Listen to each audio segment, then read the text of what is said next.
She nods, and he shudders. Horrible. Afraid she has hurt him. You haven't for a very long time. Perhaps it is natural to servants. That must be it. He rises. Polly? She looks up expectantly, but he only sighs and turns away. Gently. You sighed, Gov. Did I? I was thinking. He paces the room, and then turns to her agitatedly, yet with control over his agitation. There is some mournfulness in his voice. I've always tried to do the right thing on this island. Above all, Polly, I want to do the right thing by you. With shining eyes. How we all trust you. That is your reward, Gov. Who is having a fight with himself. And now I want a greater reward. Is it fair to you? Am I playing the game? Bill Crichton would always like to play the game if we were in England. He pauses so long that she breaks in softly.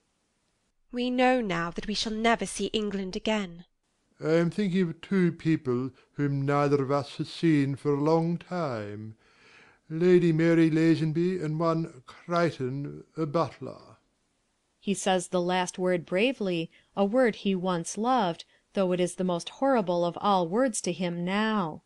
That cold, haughty, insolent girl. Gov, look around you, and forget them both. I had nigh forgotten them. He has had a chance, Polly, that butler, in these 2 years of becoming a man, and he has tried to take it. There have been many failures, but there has been some success, and with it I have let the past drop off me and turned my back on it. That butler seems a far-away figure to me now, and not myself. I hail him, but we scarce know each other. If I am to bring him back, it can only be done by force, for in my soul he is now abhorrent to me. But if I thought it best for you, I'd haul him back. I swear, as an honest man, I would bring him back with all his obsequious ways and deferential airs, and let you see the man you call your Gov melt for ever into him who was your servant. Shivering. You hurt me. You say these things, but you say them like a king. To me it is the past that was not real. Too grandly. A king, I sometimes feel. For a moment the yellow light gleams in his green eyes. We remember suddenly what Treherne and Ernest said about his regal look. He checks himself. I say it harshly, it is so hard to say, and all the time there is another voice within me crying. He stops. Trembling but not afraid. If it is the voice of nature. Strongly. I know it to be the voice of nature. In a whisper. Then, if you want to say it very much, Gov, please say it to Polly Lazenby. Again in the grip of an idea. A king. Polly, some people hold that the soul but leaves one human tenement for another, and so lives on through all the ages. I've occasionally thought of late that, in some past existence, I may have been a king. It has all come to me so naturally, not as if I had had to work it out, but as if I remembered. Or ever the nightly years were gone, with the old world to the grave, I was a king in Babylon, and you were a Christian slave. It may have been. You hear me? It may have been. Who is as one fascinated. It may have been. I am lord over all. They are but hewers of wood and drawers of water for me. These shores are mine. Why should I hesitate? I have no longer any doubt. I do believe I am doing the right thing. Dear Polly, I have grown to love you. Are you afraid to mate with me? She rocks her arms. No words will come from her. I was a king in Babylon, and you were a Christian slave. Bewitched. You are the most wonderful man I have ever known, and I am not afraid. He takes her to him reverently. Presently he is seated, and she is at his feet looking up adoringly in his face. As the tension relaxes, she speaks with a smile. I want you to tell me, Every woman likes to know. When was the first time you thought me nicer than the others? Who, like all big men, is simple. I think a year ago. We were chasing goats on the big slopes, and you outdistanced us all. You were the first of our party to run a goat down. I was proud of you that day. Blushing with pleasure. Oh, Gov, I only did it to please you. Everything I have done has been out of the desire to please you. Suddenly anxious. If I thought that in taking a wife from among us you were imperilling your dignity. Perhaps a little masterful. Have no fear of that, dear. I have thought it all out. The wife, Polly, always takes the same position as the husband. But I am so unworthy.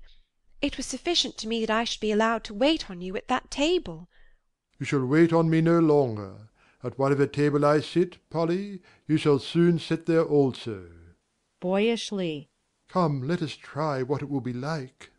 As your servant at your feet. No, as my consort by my side.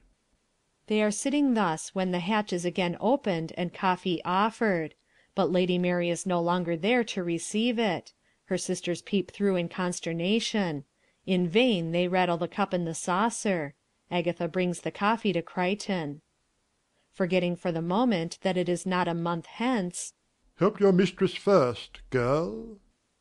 3 women are bereft of speech, but he does not notice it. He addresses Catherine vaguely.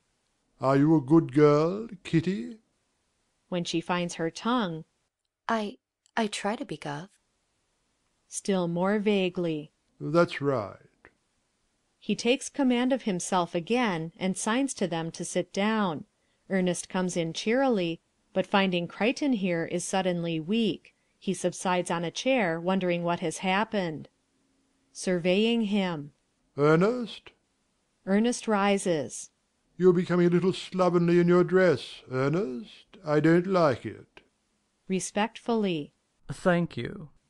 Ernest sits again. Daddy and Treherne arrive. Daddy, I want you. With a sinking. Is it because I forgot to clean out the dam? Encouragingly. No, no.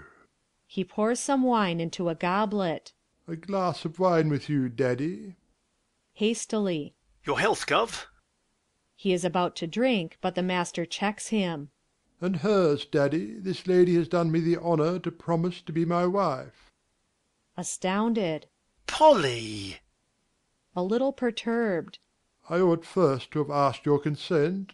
I deeply regret, but nature. May I hope to have your approval? May you, Gov?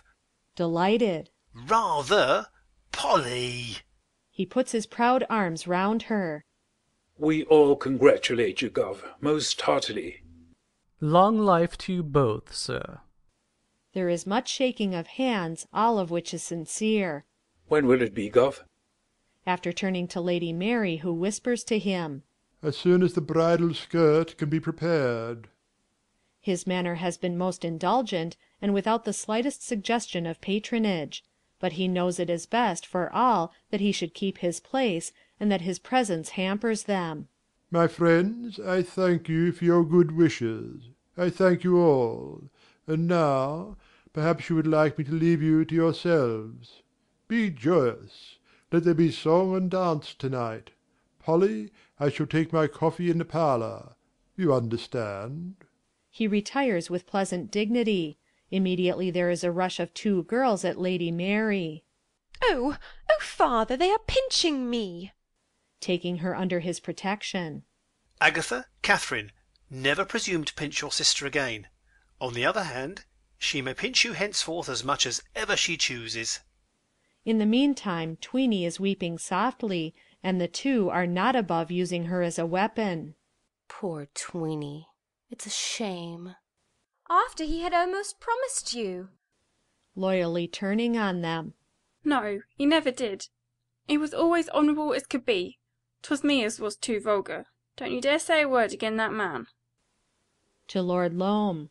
You'll get a lot of titbits out of this, Daddy. That's what I was thinking. Plunged in thought. I dare say I shall have to clean out the dam now. Heartlessly.